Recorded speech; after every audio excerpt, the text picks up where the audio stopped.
નમસ્કાર વિદ્યાર્થી મિત્રો, ધ સ્કૂલ ઓફ સાયન્સની યુટ્યુબ ચેનલમાં આપ સૌનું ફરી એક વખત સ્વાગત છે. મિત્રો, આપણે ગયા વિડીયો લેક્ચરની અંદર આંતરિક ઉર્જા વિશે સંપૂર્ણ માહિતી મેળવી. આંતરિક ઉર્જાને યુ વડે દર્શાવવામાં આવે. આંતરિક ઉર્જા એ અવસ્થા વિધેય છે, એ માત્ર માર્ગ પર આધાર રાખે. આંતરિક ઉર્જામાં ફેરફાર કઈ રીતે થાય એ પણ આપણે જોયેલું. સૌપ્રથમ આજે આપણે જોવાનું છે મિત્રો ઉષ્મા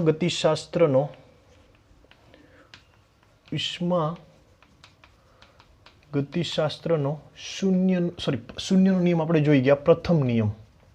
પ્રથમ ક્રમનો નિયમ. ઉષ્મા ગતિશાસ્ત્રનો પ્રથમ ક્રમનો નિયમ શું કહેવા માંગે છે બરાબર જોજો મિત્રો. તમને તરત સમજણ પડી જાય. ક્લેરિટી કેવી આવે છે? ક્લિયર દેખાય છે?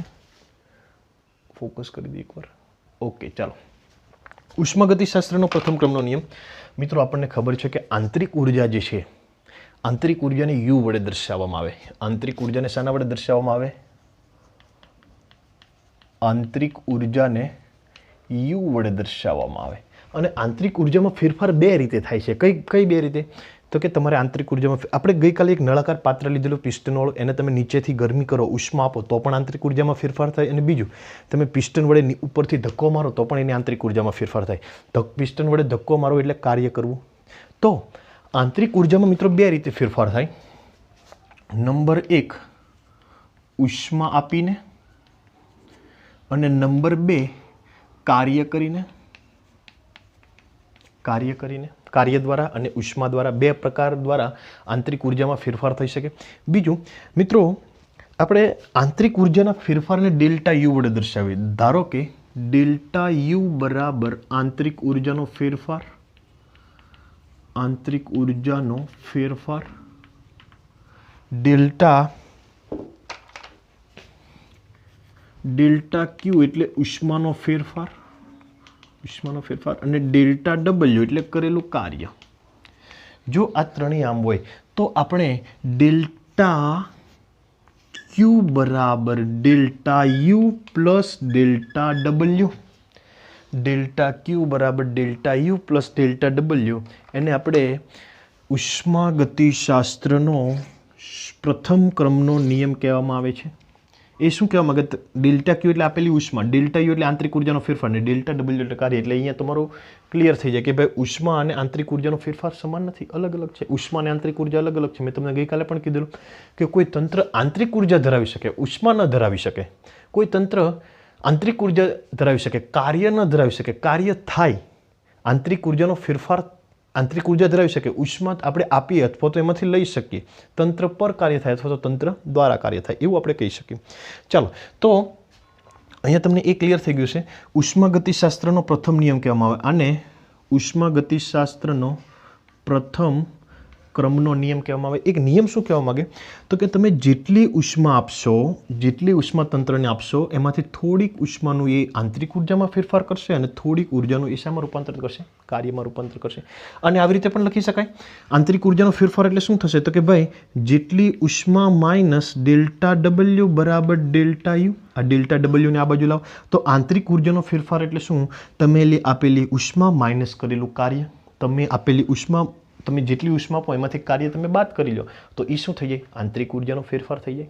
ચાલો, હવે સોરી મિત્રો, ચાલો તો અહીંયા આપણે પી વિરુદ્ધ વીનો આલેખ દોરીએ. પ્રારંભમાં કદ અહીંયા હશે V1, અંતિમ કદ અહીંયા હશે V2. પ્રારંભમાં દબાણ અહીંયા હશે P1 અને અંતિમ દબાણ અહીંયા હશે P2. ચાલો, સૌ પ્રથમ આપણે પહેલી સ્થિતિ લઈએ તો પહેલી સ્થિતિ અહીંયા થશે. એનું નામ આપણે T1 V1. દબાણ વધારે છે, કદ ઓછું છે. જેમ જેમ તમે દબાણ ઘટાડતા જાઓ તેમ તેમ કદ વધતું જશે. અંતિમ સ્થિતિ આપણે અહીંયા લઈશું P2 V2. તો પહેલી સ્થિતિમાંથી બીજી સ્થિતિમાં જવા માટે ઘણા બધા માર્ગ છે. તમે કયા માર્ગ પર જાઓ એના પર આધાર રાખશે. ચાલો, તો પહેલી સ્થિતિ કઈ છે? P1 V1. એમાંથી અંતિમ સ્થિતિ P2 V2માં જવાનું છે. બરાબર જોજો અહીંયા. ચાલો, સૌપ્રથમ એક માર્ગ વિચારીએ કે પહેલાં દબાણ તમે અચળ રાખો. દબાણ અચળ રાખીને કદ વધારો, પછી કદ અચળ રાખીને દબાણ ઘટાડો. આ એક માર્ગ થશે. ચાલો, અહીંયા કયો બિંદુ આવશે? P1 V2. તો આપણે આ માર્ગ P1 V1 થી પહેલાં તમારે જવાનું છે P1 V2 પર અને પછી જવાનું છે P2 V2 પર. એક માર્ગ થયો. ચાલો, બીજો માર્ગ વિચારો. બીજો માર્ગમાં એવું થશે કે પહેલાં તમે દબાણ ઘટાડો, કદ અચળ રાખો અને પછી કદ વધારો, દબાણ અચળ રાખો. આ બીજો માર્ગ થયો. એના માટે લખવું હોય તો અહીંયા શું લખી શકાય? P1V1 થી ઇન્ટરમીડિયેટ સ્ટેટ કયું આવ્યું? તો કે ભાઈ P2V1 થી પછી તમારે જવાનું છે P2V2. આ બીજો માર્ગ છે. અને ત્રીજો માર્ગ તમે એવો વિચારી શકો કે ભાઈ બંને સાથે દબાણ અને કદ બંને સાથે ફેરફાર કરો તો એક માર્ગ તમને આવો થશે. જુદા જુદા માર્ગે તમારે પ્રક્રિયા કરવાની છે. આપણે એક પ્રક્રિયા માટે જુદા જુદા 3 માર્ગ વિચાર્યા, પણ તમને ગઈકાલે કીધું તેમ ડેલ્ટા યુ એટલે કે આંતરિક ઉર્જાનો ફેરફાર એ શેના પર આધાર રાખે? તો કે એ માત્ર ને માત્ર અવસ્થા પર આધાર રાખે. પહેલાં કઈ અવસ્થા હતી અને પછી કઈ અવસ્થા છે? પહેલાં કઈ અવસ્થા હતી? P1V1 અને અંતિમ કઈ અવસ્થા છે? P2V2. એ અવસ્થા વિધેય છે. અવસ્થા વિધેયને તમે કયા માર્ગે પ્રક્રિયા કરો એના પર કોઈ આધારિત એ માર્ગ પર આધારિત નથી. જ્યારે બીજા બે વિધેય છે ઉષ્મા અને કાર્ય, એ માર્ગ પર આધાર રાખશે. એ અવસ્થા અને માર્ગ પર બંને પર આધાર રાખશે. એટલે ટૂંકમાં અહીંયા ડેલ્ટા યુ તમે આ માર્ગે પ્રક્રિયા કરો, આ માર્ગે પ્રક્રિયા કરો કે આ માર્ગે પ્રક્રિયા કરો, દરેક માટે ડેલ્ટા યુ કેવો રહેશે? અચળ. અને આ નિયમને ઉષ્માગતિશાસ્ત્રનો પ્રથમ નિયમ કહેવામાં આવે છે. બરાબર જોજો કે આંતરિક ઉર્જા કેવું વિધેય છે? અવસ્થા વિધેય છે. આપણે જુદા જુદા માર્ગે પ્રક્રિયા કરીએ, આ માર્ગે પ્રક્રિયા કરો કે આ માર્ગે પ્રક્રિયા કરો, બંને માટે ડેલ્ટા યુ કેવો રહેશે? અચળ. કેમ? તો કે પ્રારંભિક સ્થાન અને અંતિમ સ્થાન બંનેમાં કેવું છે? એકનું એક જ છે. ત્રીજી પણ પ્રક્રિયા આપણે અહીંયા દર્શાવી શકીએ કે P1V1 થી ડાયરેક્ટ P2V2. તો દરેકે દરેક માટે શું છે? તો કે આંતરિક ઉર્જાનો ફેરફાર સમાન છે. આથી આંતરિક ઉર્જા કેવું વિધેય છે? અવસ્થા વિધેય છે. જ્યારે કાર્ય અને ઉષ્મા એ બંને કેવા વિધેય છે? એ અવસ્થા વિધેય નથી, એ માર્ગ પર આધાર રાખે છે. આ આંતરિક ઉર્જા છે માર્ગ પર આધાર રાખતું નથી. કાર્ય અને ઉર્જા બંને માર્ગ પર આધાર રાખે, માર્ગ પર આધારિત છે. ચાલો, તો આઈ થિંક ઉષ્માગતિશાસ્ત્રનો પ્રથમ નિયમ મિત્રો તમને ક્લિયર થઈ ગયો હશે. હવે આપણે એવું ધારી લઈએ કે ભાઈ કોઈ એક એવી પ્રક્રિયા લઈએ કે જેમાં આંતરિક ઉર્જાનો ફેરફાર ન થાય. આંતરિક ઉર્જાનો ફેરફાર ન થાય એનો મતલબ શું થશે? ડેલ્ટા યુ કેટલું? 0. કોઈ એવી પ્રક્રિયા માટે કે આંતરિક ઉર્જાનો ફેરફાર ન થાય તો ડેલ્ટા ક્યુ માઇનસ ડેલ્ટા ડબલ્યુ બરાબર 0. કેમ? તો કે ભાઈ આંતરિક ઉર્જાનો ફેરફાર થતો નથી એટલે ડેલ્ટા યુ બરાબર 0 લીધો. આને બરાબરની પેલી બાજુ લઈ જઈએ તો શું થશે? ડેલ્ટા ક્યુ બરાબર ડેલ્ટા ડબલ્યુ. ધેટ મીન્સ કે તમે જેટલી ઉષ્મા આપશો એમાંથી આંતરિક ઉર્જાનો કોઈ ફેરફાર નહીં થાય, માત્ર ને માત્ર શું થશે? કાર્ય થશે. માત્ર ને માત્ર કાર્ય થશે. એટલે આપણો જે પ્રથમ ક્રમનો નિયમ હતો કે તમે જેટલી ઉષ્મા આપો એમાંથી થોડુંક આંતરિક ઉર્જાનો ફેરફાર થાય, થોડુંક કાર્ય થાય. જ્યારે અહીંયા શું થશે? આંતરિક ઉર્જાનો ફેરફાર નથી થતો તો તમે જે ઉષ્મા આપી છે એનું માત્ર ને માત્ર શું થશે? કાર્ય થશે. આપણે કાર્યનું સૂત્ર તારવીએ. ગઈકાલે મેં તમને જેમ કીધેલું, એક નળાકાર પાત્ર છે, એની અંદર કોઈ વાયુ ભરેલો છે, ઉપર પિસ્ટન છે, ઉપર શું છે? પિસ્ટન. ચલો, કાર્ય ડબલ્યુ એટલે શું? ચેપ્ટર નંબર 6 કાર્ય ઉર્જા પાવરમાં આવતું કે કોઈ પણ કાર્ય એટલે બળ ગુણ્યા સ્થાનાંતર, F.D બળ ગુણ્યા સ્થાનાંતર. ચલો, અહીંયા આવી રીતે કોઈ એક પિસ્ટન જેવી રચના છે, એને ઉપરથી નીચે તરફ દબાવી શકાય છે. ચાલો, W બરાબર F. દબાણ એટલે શું મિત્રો? દબાણ આપણે ચેપ્ટર નંબર 9માં જોઈ ગયા, ઘન પદાર્થના ગુણધર્મ. દબાણ એટલે એકમ ક્ષેત્રફળ દીઠ લાગતું બળ. અહીંયા સાઈડમાં લખી આપું છું કે દબાણ P = F/A. ચાલો, તો P = F/, તો F બરાબર શું થશે? P × A. P × A dot D. આપણે dx સ્થાનાંતર કરવાનું છે. પહેલાં પિસ્ટનને થોડોક ધક્કો મારો એટલે આટલું સ્થાનાંતર થાય, પછી પાછો થોડો ધક્કો મારો એટલે આટલું સ્થાનાંતર થાય, એટલે A × dx. તો અહીંયા શું લખી શકાય? P A ડોટ dx એટલે ડેલ્ટા V કદનો ફેરફાર, ક્ષેત્રફળ ગુણ્યા લંબાઈ એટલે કદનો ફેરફાર. ચાલો, તો W બરાબર P ડેલ્ટા V. અને શું કહી શકાય? કાર્ય કહી શકાય. આ W ને આ સમીકરણમાં મૂકો તો તમને ફાઇનલ આન્સર શું મળશે? ડેલ્ટા ક્યુ બરાબર delta U plus P delta V. તો આ પણ ઉષ્માગતિશાસ્ત્રના પ્રથમ ક્રમનું જ એક સ્વરૂપ છે જ્યાં કાર્યનું તમે સૂત્ર મૂકો. તો હવે આ ચેપ્ટરની અંદર જ્યાં પણ તમારે કાર્ય એવો શબ્દ આવે તો તમારે કયું સૂત્ર મૂકવાનું? W બરાબર P ડેલ્ટા V. હવે શું આપણે આંતરિક ઉર્જાનો ફેરફાર કરવો હોય, જેટલી ઉષ્મા આપવી હોય તો એ બધાનું કાર્ય થાય? શું થાય? તો એક દાખલાની ગણતરી કરીએ તો મિત્રો તમને સમજ પડશે. એના માટે આ દૂર કરવું પડશે.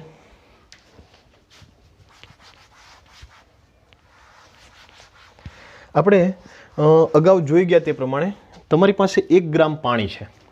1 ગ્રામ પાણીનું તાપમાન 100°C હોય અને હજી તમે જો વધારે ઉષ્મા આપશો તો પાણીનું તાપમાન નહીં વધે. શું વધશે? પાણીનું વરાળમાં રૂપાંતર થશે, કેમ કે પાણીનું ઉત્કલન બિંદુ કેટલું? 100°C. તો 1 ગ્રામ પાણીનું તાપમાન 100°C છે. આપણે ચેક કરીએ કેટલું કાર્ય થાય છે. 1 ગ્રામ પાણી છે, એનું તાપમાન કેટલું કીધું?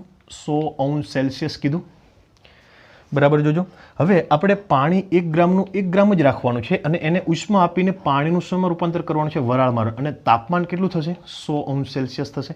તો આના માટે જે ઉષ્મા આપવી પડે, ઉષ્માના બે પ્રકાર, તાપમાન બદલે તો વિશિષ્ટ ઉષ્મા અને અવસ્થા બદલે તો ગુપ્ત ઉષ્મા.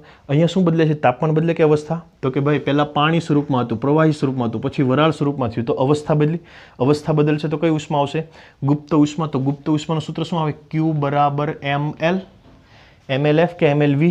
તો કે ભાઈ જ્યારે બરફ પાણી બને ત્યારે LF અને પાણી વરાળ બને ત્યારે LV, એટલે અહીંયા LV આવશે. એમ કેટલું? આપણે કેટલો ગ્રામ બરફ લીધો? 1 ગ્રામ, સોરી કેટલા ગ્રામ પાણી લીધું? 1 ગ્રામ. ને LVનું મૂલ્ય તો કે 2256 જૂલ 1 ગ્રામ દીઠ, એટલે આપણો ફાઇનલ આન્સર કેટલો આવશે? 2256 જૂલ પ્રતિ ગ્રામ. આ આપણે ગણતરી કરી ઉષ્માની કે ભાઈ 1 ગ્રામ પાણીને તમારે 1 ગ્રામ વરાળમાં રૂપાંતર કરવું હોય તો તમારે 1 ગ્રામ દીઠ 2256 જૂલ ઉષ્મા આપશો તો જ આ થશે. નહીં તો બધા પાણીનું વરાળ નહીં બને, થોડાક પાણીનું બનશે. આના કરતાં વધારે ઉષ્મા આપશો તો કે બધા પાણીનું વરાળ પણ બની જશે અને એ વરાળનું તાપમાન વધવાનું શરૂ થઈ જશે. પણ તમારે મિનિમમ પાણીનું 1 ગ્રામ તમારી પાસે પાણી હોય અને એનું જો વરાળમાં રૂપાંતર કરવું હોય તો મિનિમમ તમારે આટલી ઉષ્મા તો જોઈશે જ. ચાલો ત્યાર પછી વાત કરીએ, આપણે ઉષ્માની વાત કરી દીધી. હવે વાત કરીએ ડેલ્ટા ડબલ્યુની. કાર્ય કેટલું થશે? તો કાર્યનું સૂત્ર શું આવે? Delta W. મેં હમણાં કીધું એમ કાર્યનું સૂત્ર P ડેલ્ટા V આપણે અહીંયા તારવી આપ્યું. P delta V. તો પહેલાં તો તમને એ ખબર હોવી જોઈએ કે 1 ગ્રામ પાણી હોય ત્યારે એનું કદ કેટલું હોય? તો કે બધાને ખબર છે 1 ગ્રામ પર સીસી એવું બોલાય. 1 ગ્રામ પર સીસી એટલે શું? તો કે 1 સેન્ટીમીટર ક્યુબની અંદર 1 ગ્રામ પાણી, એટલે 1 ગ્રામ પર સીસી. તો પાણી હોય ત્યારે એનું કદ આટલું હોય, 1 ગ્રામ પર સીસી. અને જ્યારે વરાળ હોય ત્યારે કદ કેટલું હોય? તો કે ભાઈ વરાળ હોય ત્યારે 1671 ગ્રામ પર સીસી. 1671 ગ્રામ પર સીસી. ચાલો તો અહીંયા આપણે એ કિંમતો મૂકવાની છે. પીની કિંમત કેટલી? પી એટલે દબાણ. કોનું દબાણ? વાતાવરણનું દબાણ. વાતાવરણનું દબાણ કેટલું થાય? 1.01 ગુણ્યા 10⁵ ન્યૂટન પર મીટર સ્ક્વેર. ડેલ્ટા વી કેટલું થશે? 1671 -1. 1671 -1 એટલે કેટલા થશે મિત્રો? આ ગ્રામ પર સીસી છે, એને આપણે કિલોગ્રામ પર મીટર ક્યુબમાં ફેરવો હોય તો કે ભાઈ આ આપણે ન્યૂટન પર મીટર સ્ક્વેરમાં છે. આપણે પાસ્કલ એટલે આપણને ખબર છે 1 ન્યૂટન પર મીટર સ્ક્વેર. તો પાસ્કલ એ એસઆઈ એકમમાં છે અને જે આજે કદ આપેલું છે ગ્રામ પર સીસીમાં છે. તો ગ્રામ પર સીસીમાં ચાલશે ને, આપણે કિલોગ્રામ પ્રતિ મીટર ક્યુબમાં ફેરવવું પડશે. તો એના માટે શું કરશું? તો કે ગ્રામ એટલે 10⁻3, ગ્રામ એટલે 10⁻3 અને સીસી એટલે 10⁻6. 10⁻3 10⁻6 10⁻6 ઉપર જાય એટલે 10⁻6 +6 -3 એટલે 3. એટલે અહીંયા કેટલા થશે? 10⁻3 ગુણ્યા 10⁻3. ઓકે ચાલો તો હવે કેલ્ક્યુલેશન કરો. 1.01 ગુણ્યા 10⁵ અહીંયા કેટલા થશે? 1670. અહીંયા કેટલા થશે? ગુણ્યા 10⁻3. એટલે આનું કેલ્ક્યુલેશન કરશો તો 16 એપ્રોક્સિમેટલી તમારી પાસે કેલ્ક્યુલેટર હોય તો કરી જોજો કેટલો આન્સર આવે છે. બરાબર જોજો. હું જોઈને કહી દઉં છું તમને કેટલો આન્સર આવે છે. સોરી મિત્રો, આપણે અહીંયા મિસ્ટેક કરેલી છે. આપણે આજે વાત કરી છે 1 ગ્રામ પર સીસી, એ ઘનતાની વાત છે. આપણે ઘનતા નથી મૂકવાની, અહીંયા કદ મૂકવાનું છે. કદનો ફેરફાર. તો કદ એટલે ખાલી 1 સીસી જ થશે. 1 સેન્ટીમીટર ક્યુબ થશે. 1 ગ્રામ પાણીને તમારે ફેરવું હોય તો 1 સેન્ટીમીટર -3. એટલે ટૂંકમાં એમ હાચો કે 1 ગ્રામ પર સીસી, પણ અહીંયા ઘનતા નથી મૂકવાની. આપણે શું મૂકવાનું છે?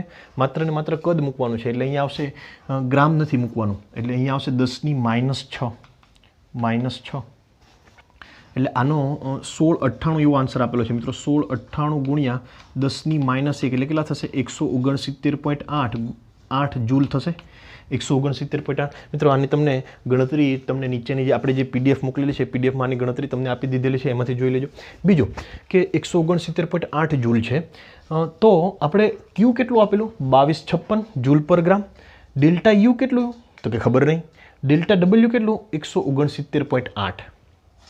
તો તમે 2256માંથી 169 તમે બાદ કરશો તો તમને આન્સર મળશે ડેલ્ટા યુનો, કેમ કે આપણે આ જે સૂત્ર છે એમાં ડેલ્ટા ક્યુ 2256 લ્યો, ડેલ્ટા ડબલ્યુ 169.8 લ્યો, તો તમને ડેલ્ટા ક્યુ કેટલો મળશે, ડેલ્ટા યુ કેટલો મળશે, તો કે 2086 પોઈન્ટ સમથિંગ જૂલ મળશે. એટલે એનો મતલબ એમ કે તમે આટલી ઉર્જા આપશો તો એમાં કાર્ય તો થોડુંક જ થશે. 2200માંથી 169 કાર્ય થયું, બાકીનું બધું શું થયું, આંતરિક ઉર્જાનો ફેરફાર થયો. તો આ મિત્રો ઉષ્માગતિશાસ્ત્રનો પ્રથમ નિયમ હતો. આઈ થિંક આ એકદમ ક્લિયર થઈ ગયો છે. એમ છતાં પણ તમને કંઈ જો ડિફિકલ્ટી હોય તો તમે મને ગમે ત્યારે ફોન કરીને પૂછી શકો છો. તો આજનો વિડીયો લેક્ચર મિત્રો અહીંયા સુધી રાખીએ છીએ. બીજું એક કહેવાનું રહી ગયેલું, જે પાઠ્યપુસ્તકમાં નથી આપેલું પરંતુ તમને જે મટીરિયલ છે એમાં આપેલું છે, ખાસ એ અગત્યનું છે, એટલે એ આપણે પહેલાં જોઈ લઈએ. અહીંયા હું લખી આપું છું. આ જે સૂત્ર છે ઉષ્માગતિશાસ્ત્રનો, આપણે દાખલા માટે એ જ જરૂરી છે. આ જે સૂત્ર છે એમાં ડેલ્ટા ક્યુ જ્યારે, બરાબર જોજો, તંત્ર ઉષ્મા મેળવે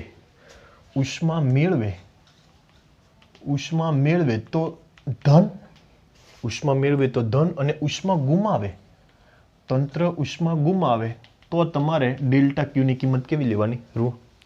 બીજું, જો આંતરિક ઉર્જા વધે તો કેવું લેવાનું, ધન, અને આંતરિક ઉર્જા ઘટે તો કેવું લેવાનું, ઋણ. સમજણ પડે છે? અને બીજું કે જો તંત્ર દ્વારા કાર્ય થાય ડેલ્ટા ડબલ્યુમાં, તંત્ર દ્વારા કાર્ય થાય તો તમારે લેવાનું ધન, અને તંત્ર પર કાર્ય થાય તો તમારે લેવાનું ઋણ. આટલું ખાસ કરજો તો જ તમને આ ઉષ્માગતિશાસ્ત્રના પ્રથમ નિયમના દાખલા આવડશે. ખાસ આટલું અને આ સૂત્ર બે હશે એનો વારા ઘડીએ ઉપયોગ થશે. ફરીથી, તંત્રને જો તમે ઉષ્મા આપો, ગરમ કરો, તો એ તંત્ર ઉષ્મા મેળવે તો એની ડેલ્ટા ક્યુ ધન લેવાનો હોય. જો ઉષ્મા ગુમાવે તો ઋણ. તંત્ર પર કાર્ય થાય તો ઋણ, અને તંત્ર દ્વારા કાર્ય થાય તો કેવું લેવાનું, ધન લેવાનું. તો આજનો વિડીયો લેક્ચર મિત્રો અહીંયા સુધી રાખીએ છીએ. ધન્યવાદ. નેક્સ્ટ ટાઈમ આપણે ફરીથી મળીશું આવતીકાલે એક નવા ટોપિક સાથે. તો આજનો વિડીયો લેક્ચર અહીંયા સુધી રાખીએ. ધન્યવાદ.